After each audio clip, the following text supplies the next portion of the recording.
It must have been her prom. She was still in school. She was 2 years ahead of me. So I must have been, if she was a senior, I would have been I don't know.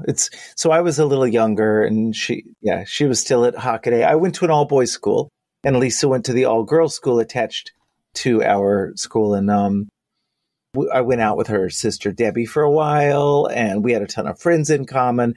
And she was already like a really great singer-songwriter, and I learned a lot just from watching her in high school. It must be strange, early on as you're kind of trying to make your way, this person that you knew and were friends with in high school just becomes like huge all of a sudden. Yeah, and the way that it happened for her was so unexpected. Indie album featured in a movie, Reality Bites, and then it just kind of catches the cultural zeitgeist, and it was one of those songs that it was just everywhere all of a sudden, and it was great. Like I over the years, we didn't stay super close, but our orbits would bring us together, and every time we came back together, I felt like she always had good advice for me. She's just always been that kind of feeling of a big sister. I remember one time I was 20 years ago now, I was mixing the album The Instigator, my first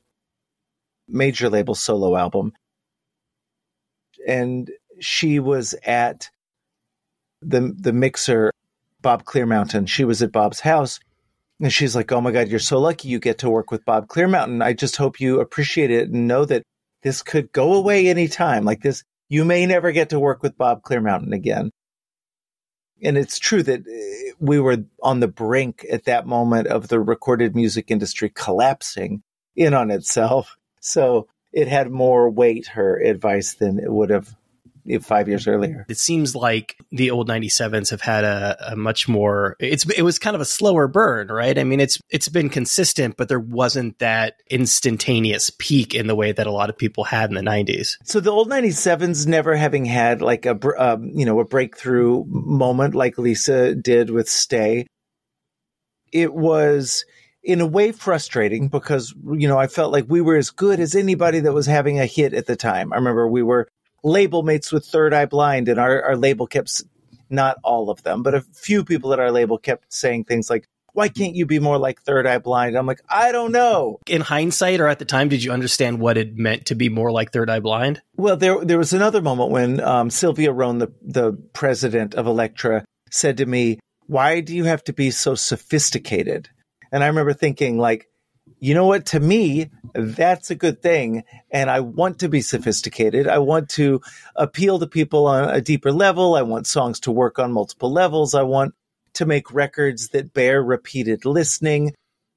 So I think that was the problem. I think we could have probably, first of all, we would have probably needed to be named something other than old 97s. That reads country. The word old is bad marketing. So that in itself almost was it charted our course from the very beginning. But our idea as a band was, and we said this multiple times to Elektra Records representatives, so nobody could be, we couldn't be accused of, bait and switch.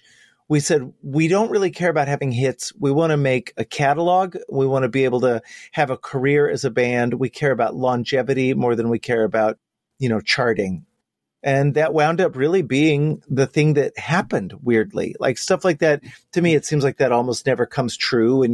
Or maybe it's stupid. Maybe that's what cynical people tell you. Maybe the truth is, if you visualize and then externalize your dream to the universe, maybe it does come true. Maybe if you chart a course, you wind up following that course. Certainly there are plenty of examples of bands that have had that, as you say, rich, deep catalog, but there aren't that many instances that you can point to where they had that moment at the top, at that peak, and, either kept being good or didn't completely implode. Well, yeah. And then the other thing happens where you become tethered to a moment in time.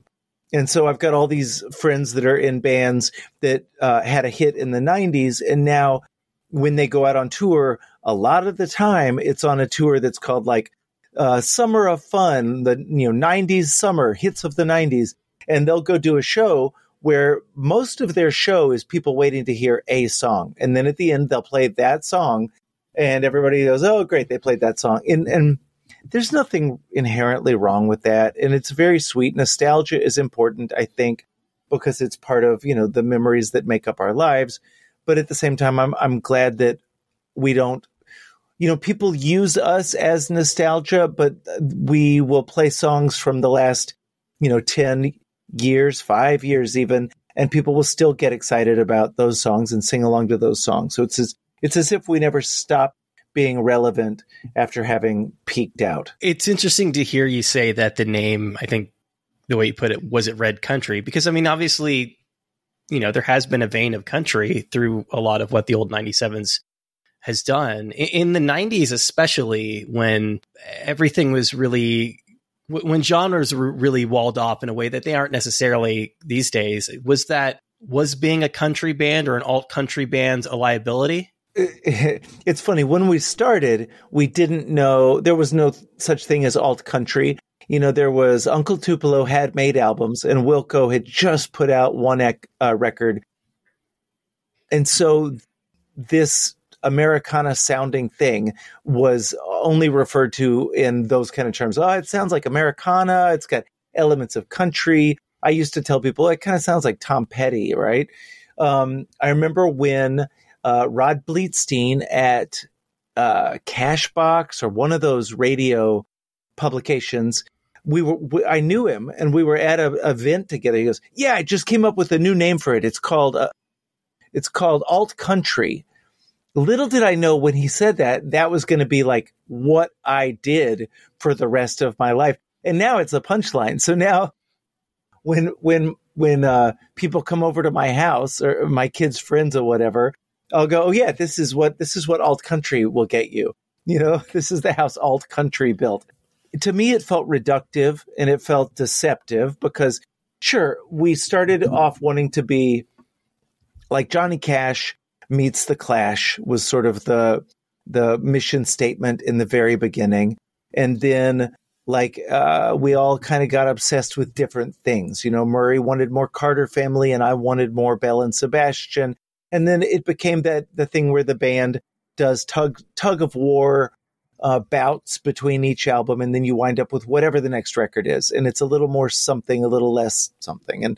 And I love that our band has had the space in it to make room for different sounds. But I do also love that when you go back to Hitchhike to Rome, our first album from 29 years ago, you hear songs that sound remarkably similar to the record that we most recently made. And that's who we are. And people figure out what to call it you got to talk about it somehow. And I'm not going to get mad. It's interesting that you bring up Tom Petty because there's a single on your new solo record that is like such a Tom Petty song. Yeah. It's undeniable, I think. There's a couple of moments on that record where we looked at each other and we thought, this song wants to be Jeff Lynne. This song wants to be Traveling Wilburys. There was the single, the song that's about to drop, is called Go Through You. And to me, that feels like the lost Traveling Wilburys track. And the song that's the first sort of teaser song the label has already released is a song called Follow You Home, which to me just felt like a folk song. And then as we were building it up, we kind of, like I said, we kind of looked at each other and went, wow, this really feels like it's like a Tom Petty, Jeff Lynne produced Tom Petty track.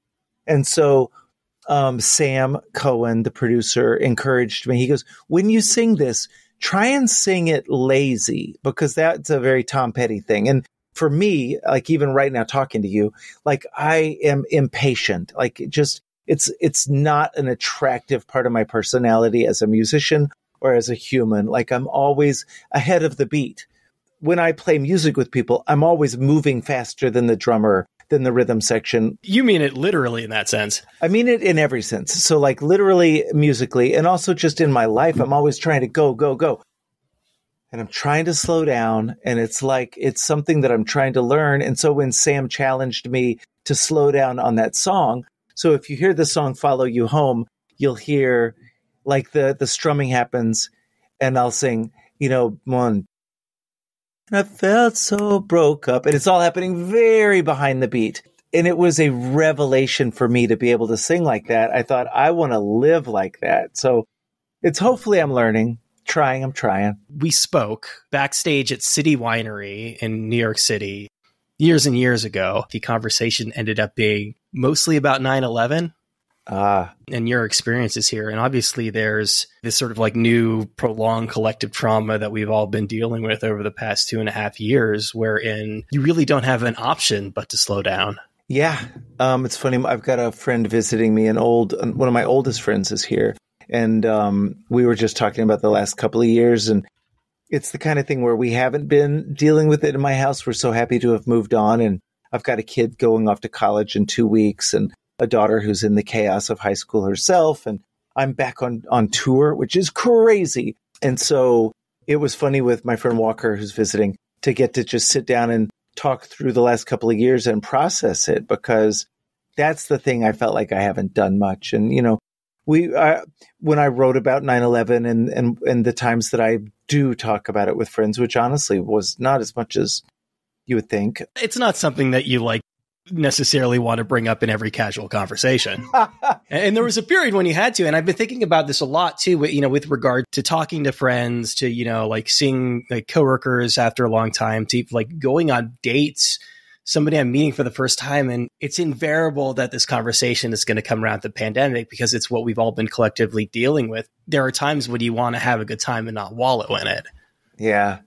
Yeah. And for me, maybe because I'm a performer and maybe because I've just met so many people, it's always been pretty easy for me, once I had processed it, to say, like with 9/11 and now even with the pandemic, like say, well, I don't know, just to kind of to move on and to focus on, well, here we are now. And isn't this great? Without getting into anything that'll, compromise too much of my wife, Erica's privacy. It was a lot harder for her. She's a civilian. And with the 9/11 thing, when someone brings it up, our experience was pretty traumatic. We fled, we were rendered homeless. We saw dead people. It was bad. It was really bad. And so for her, when it comes up, it tends to be a bit more of a stop down. Like if somebody brings up 9/11 even now, I always think like, no. Because it's not like it's going to mess up the rest of her night, but it does mean that we're going to be... It's not a happy memory. Obviously, you've kept busy and, you have the solo record coming out. There was an old 97s album that came out like fairly early on in the pandemic. You've got these kids' books that you're working on. Again, by normal people's standards, you've been pretty busy, but invariably there's a sense in which you have to slow down during all of this. It was great too. I mean, that's something that keeps coming up with me and my friends, but I have been a touring musician since like, I don't know, 22 years old. So almost 3 decades of pretty nonstop touring. Without much of a break. When my kids were really little, I tried to tap the brakes and stay home a little more to help with them in what I thought would have been the hardest years, although it's always hard as they get older. It's just different problems. To be able to be home, that was the biggest thing with my 2 kids during what wound up being very formative and also very difficult years for them, was a giant blessing and a godsend. And I love my kids, and the fact that I was home made me realize how difficult my being gone had been on them. And so it was incredible. And now my son will go off to college and my daughter will have to endure a couple of years of me being gone again, but there's not much choice. I do enjoy doing shows online. I'm going to continue to do them, but it doesn't really replace, the life that of a touring musician. As you say, you have to be gone for a chunk of time in order to really do your job. But when you say you didn't realize how hard it had been on them, was that from like subsequent conversations of being home, or was it just sort of realizing how different things were when you were home? Both, but yeah, they both opened up. My son especially, because he's a little older, and he realized how what it costs the family of someone who travels a lot like that. And it's hard. And we live out in the country too. I wonder if it would be different if we lived in Manhattan or something where the hustle and bustle of life created that sort of level of noise where my not being around didn't create such a void. You know, a musician coming and going, there's a reason that my profession leads to so much substance abuse. It leads so often to divorce. You know, it's hard because I'm gone and it looks like I'm having a blast, you know, and that may or may not be true. I really do love my job, but it is also a job, and it's hard traveling and schlepping and being constantly in motion and away from your own bed and away from your family and loved ones. But it's hard. I just, boy, I missed them a lot. And to be able to be around for those 2 years was incredible. I'm sure that there are times when it has been a strain on those personal relationships, whether it's your marriage or friendships or anything else. But it seems, again, from my vantage point, it seems like you've managed to keep things together pretty well. Yeah. I don't want to say, is there a secret, but like, you know, how have you pulled through? Man, it's funny. On my Wheels Off podcast, I the minute after I like named all the things you were working on, I was like, oh yeah, and also he does a podcast on top of that. Oh yeah, but that doesn't feel like work to me. It really, it's a conversation that I really love having, but it always comes back to that, like when you run up against the sort of the problems that aren't the obvious problems, the problems that aren't external, logistical type problems, the internal stuff. Like I always ask people for what's your secret.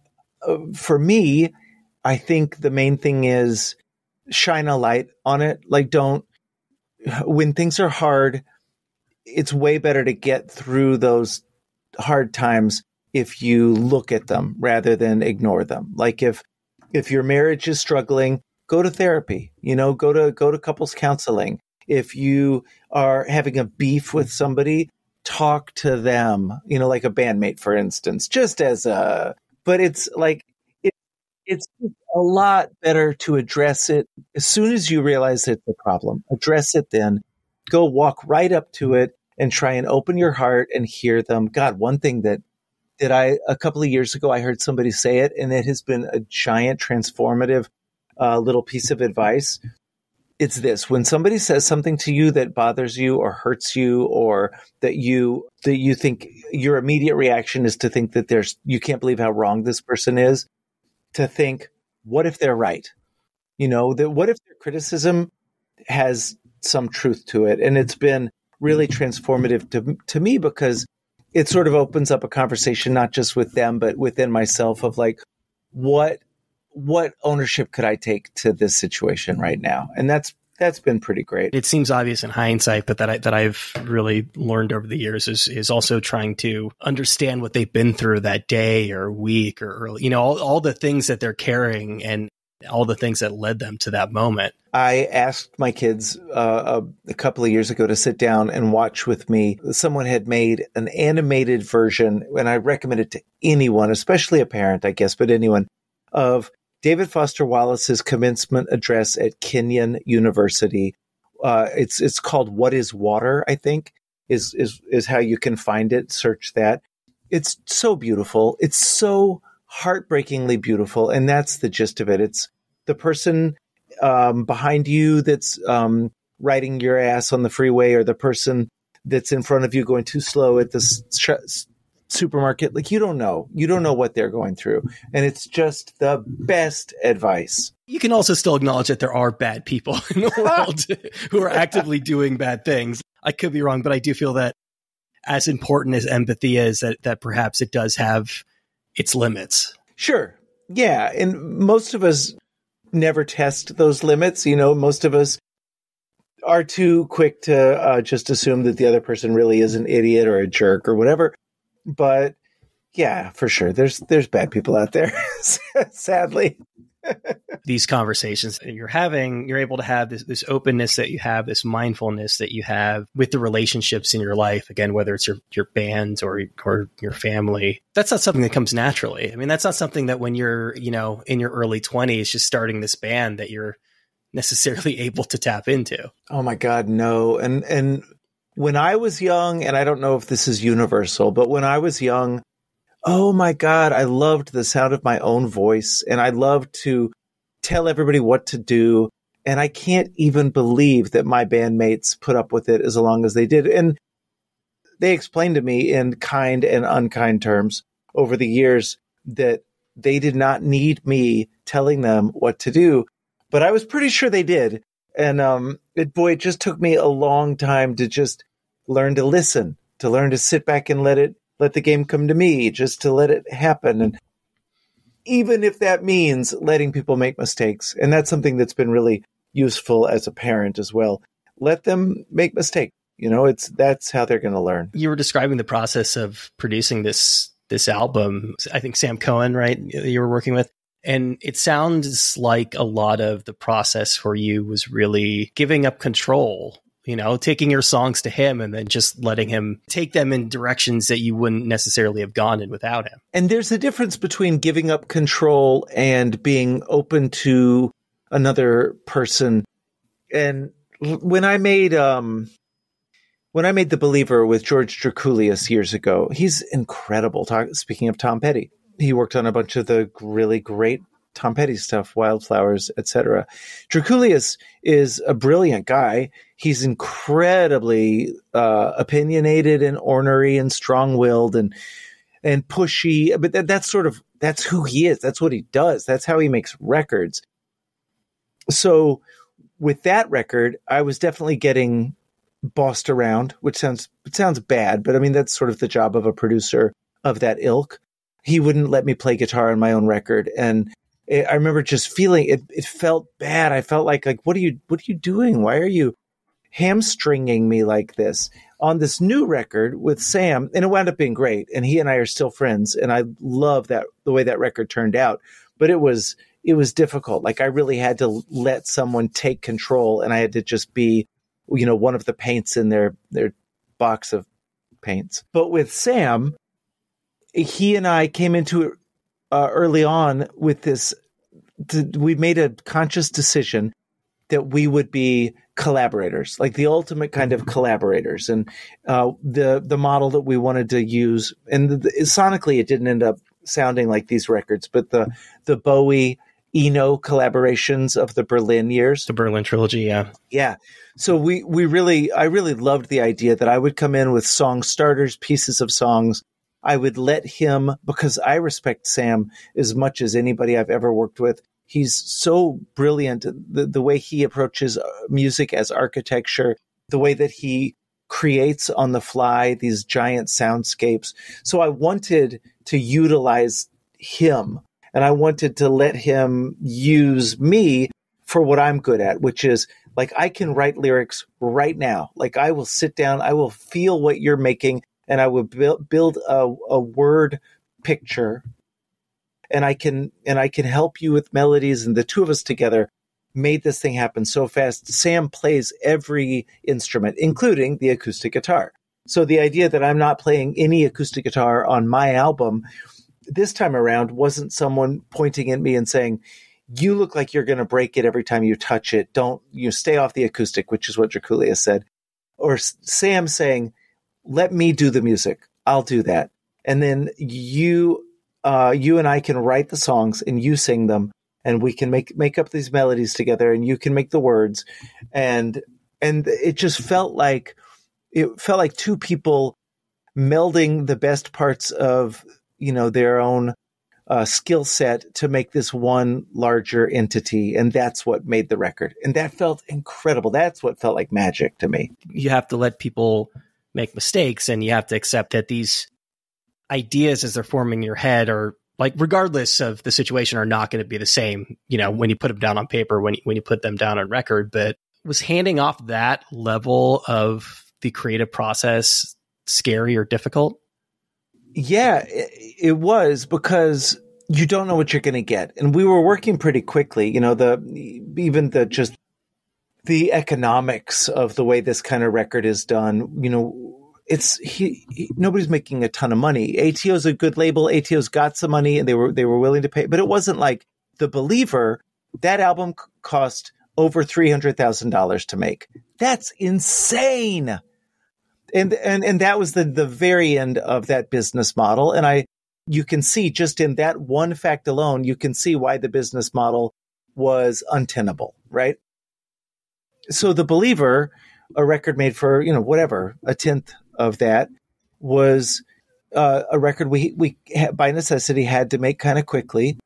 And we also wanted to make it quickly because we didn't want to agonize over every decision, because we knew that if we made these songs, these living things, that in the morning we have just an idea of something that might be a song. Maybe it's one verse, maybe it's one chorus, maybe it's just a tiny set of lyrics. We would finish that afternoon with the rough mix of a song. Finished. That song now exists. It's in the world. And so, but as you're doing that, it's really easy to get scared because you don't know. There was one song called Following the White Tops. Just called The White Tops, where I had read an article about a circus, life in a circus around the turn of the last century. And people would go follow the White Tops. It would be like joining the circus. And in the song, I wanted there to be a story where a circus performer, a trapeze artist, is flying through the air. He's realizing he's going to miss the outstretched fingers of the catcher. He will be falling to where a safety net should catch him, but he's also realizing in that moment that because he had gone out the night before with the carnies whose job it was to tie the safety net properly, they hadn't tied it properly. He was falling to his death, and he was looking over and he was seeing a woman that he was in love with, who was in the freak show, and she was in love with someone else. So it was this, like, a whole world in a moment was the idea. And it was really intricate, and the lyric was really intricate, and the music that Sam and I were coming up with was strange. Like, so as you're going, it's really easy to tell yourself the story that it's too much. It's not going to work. It's going to be just this hot mess when it's done, and nobody's going to want it. It's not going to make the record. You're like, now we're wasting a day. So as you're going, it's really easy to get caught up in the negative voices in your head. So you have to really just trust in the other person and trust in the process. And that song wound up being one of my favorite songs in the album. By the time it was finished that afternoon, we played it back.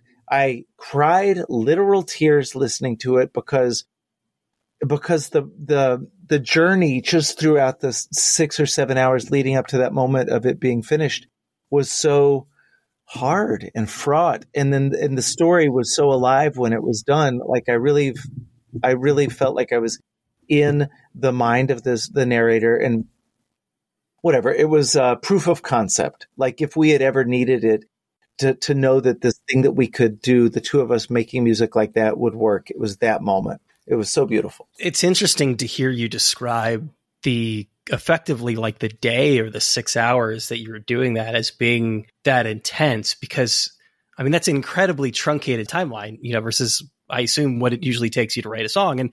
And obviously if you're working on a piece of music for, weeks or months, or in some cases even years, it's a lot more heartbreaking if it fails. But you were able to just sort of jam all of that entire like roller coaster of emotions into a 6 hour period. Yeah. And it was a while ago now. Honestly, this record's been in the can for over a year, and I'm kind of obsessed with this record. I think I know it's some of my best work. My kids are obsessed with this record. They're like, if people hear it, they're going to freak out about this record. They're like, you could wind up with a younger audience finding you because of this record. And the funny thing is, you might think that my kids say this about everything I do. They do not. I don't know your kids obviously at all. I've talked to you twice now, but I just assume that most people's kids, if not necessarily hate what they do, like want to be as far away from it as possible. Oh my God. And especially, 2022 kids who love, Travis Scott and Frank Ocean, and their dad's an alt country legend. Like, oh yeah, Dad, you know what legend means? It means old. So it's not like a good thing.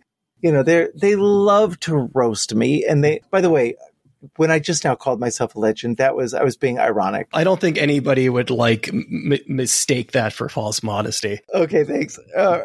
Yeah, they love to roast me, and I think they appreciate what I do, but it's definitely not something they're going to be jazzed about or listen to. I'm always curious about musicians with kids, and when you talk about affording them the opportunity to make mistakes, that I always wonder, if they do show some sort of interest in music, whether you go out of your way to foster that or kind of dissuade them, because firsthand how difficult of a life that can be. Yeah. The good thing is that I know they would only do music if they had no other choice but to do music. That's why people do music anymore, I think. I don't think there was once the idea of a brass ring, right? Like the music industry was handing out $1 million checks for a while there. And even that, it turns out that was fraudulent. I think to a certain extent, the idea of that still exists, but the reality, you get hit with the reality of it a lot quicker if you go down that road. Yeah. Yeah. And so my kids, they love music. They especially love the things that they love, right? That's how it works. I have been right there, ready to give them guitar lessons, ready to buy them whatever instruments they wanted. And I have bought them drum sets and guitars. And so far, I think I take up a lot of oxygen. I think that's part of it. I always wonder how did Shooter Jennings wind up doing music when his dad was Waylon? How do people how does that even work? And maybe if I had done it differently, maybe if I had pushed them, maybe if I had incentivized it when they were younger, but I didn't want them to do music unless they really wanted to do it. And so honestly, I'm trying not to dissuade them and not to seem overly eager if they ever show a hint of interest in it. I'm guessing you've crossed paths with Jacob Dylan more than once, and that, that's always an interesting one because they've had success there, but that's a case where there are doors that are open for you that aren't open for most people, but there's no way that you're escaping that shadow. I mean, the list is pretty long, honestly. Teddy Thompson, Sting's kid, Paul Simon's son. There's a lot of offspring of really super famous, successful, and incredible musicians.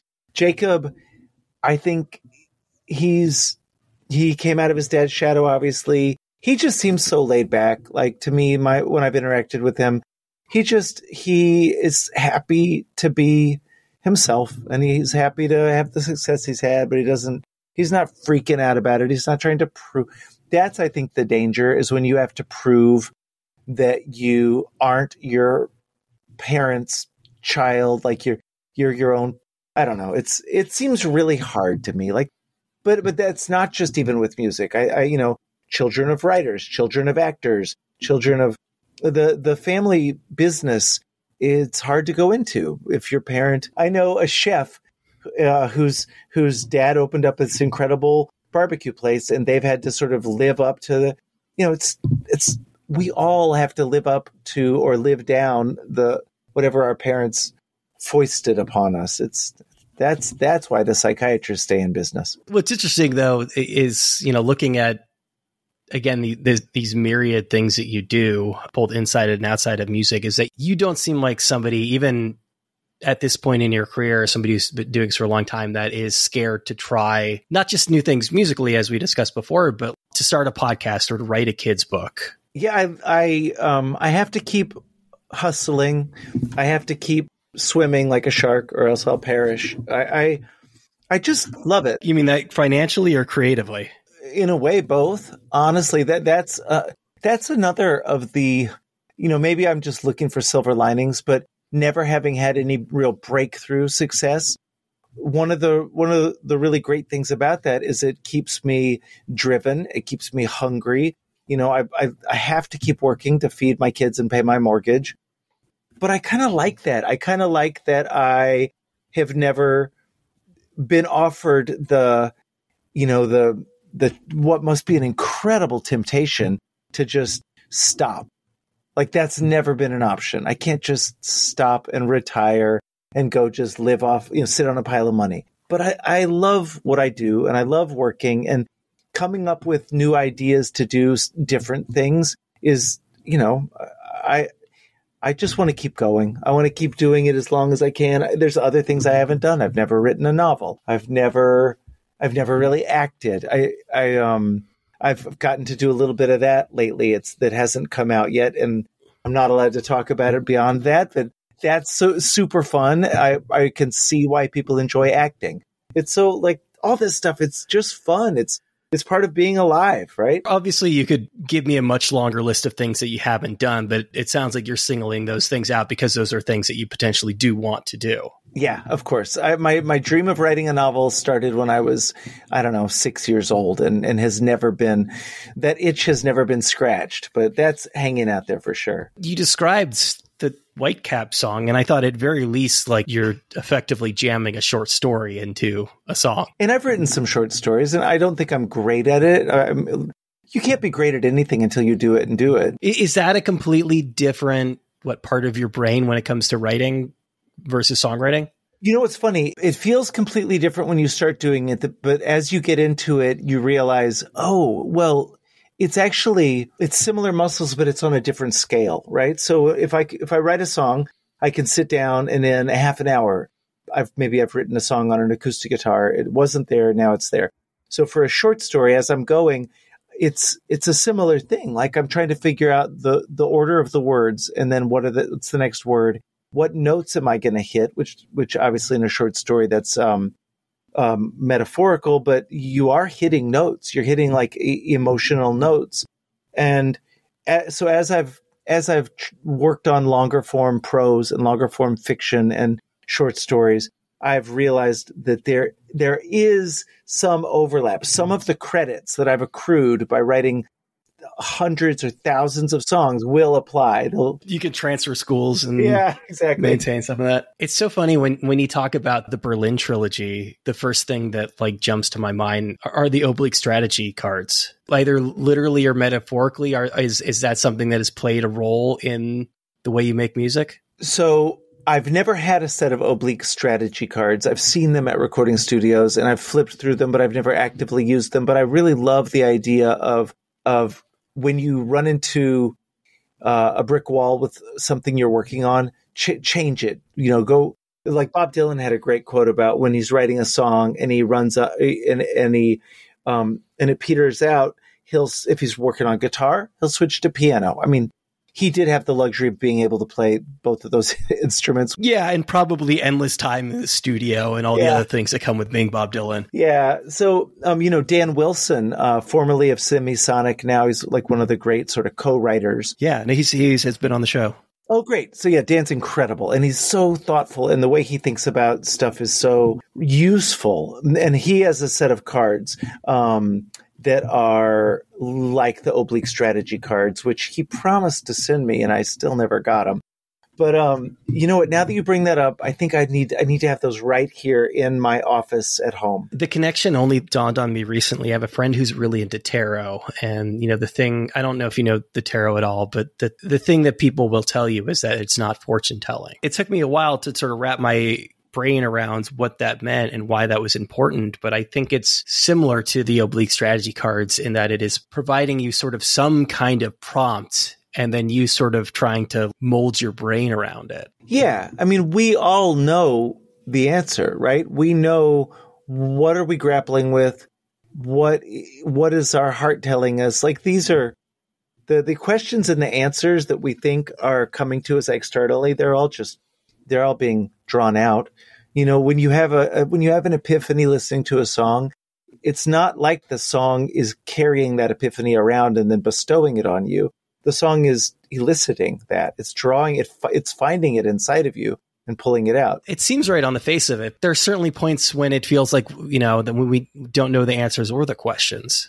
I guess it's different to have the answer in you and to know the answer. Yeah. I mean, I'm a big believer in meditation.